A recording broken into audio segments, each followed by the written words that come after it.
GOP Senator Hatch walks back his irresponsible comments downplaying claims against Trump. Washington, Senator Orrin Hatch on Friday called his comments earlier in the week irresponsible for seeming to brush aside accusations against President Donald Trump. Earlier this week in an unplanned hallway interview with CNN, I made comments about allegations against the president that were irresponsible and a poor reflection on my lengthy record of dedication to the rule of law, the retiring Utah Republican said in a statement.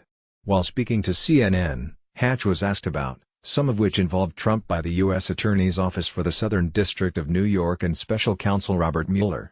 Cohen was that included making secret payments to women who claimed they had affairs with Trump and lying to Congress about the president's business dealings with Russia. Okay, but I don't care. All I can say is he's doing a good job as president, Hatch said. On Friday in the Washington Post, George Conway, Trevor Potter and Neil Katyal blasted Hatch for his comment to CNN.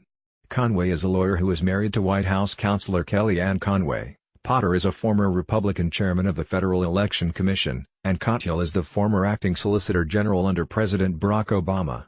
As individuals who have devoted their lives to nonpartisan enforcement of the law, we cannot think of a more dispiriting statement. Hatch is wrong about every aspect of this statement, they wrote.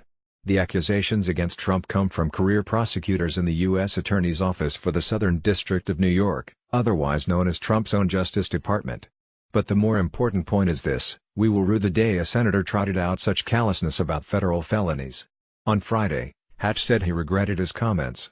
At a time when faith in so many of our institutions is at an all-time low, I regret speaking imprudently, Hatch said Friday. I don't believe the president broke the law, but one of the core principles of our country is that no one is above the law. That means anyone who does break the law should face appropriate consequences. Trump has denied any wrongdoing in the alleged affairs. Hatch said that he believes Mueller should be able to complete his investigation into Russian interference in the 2016 election.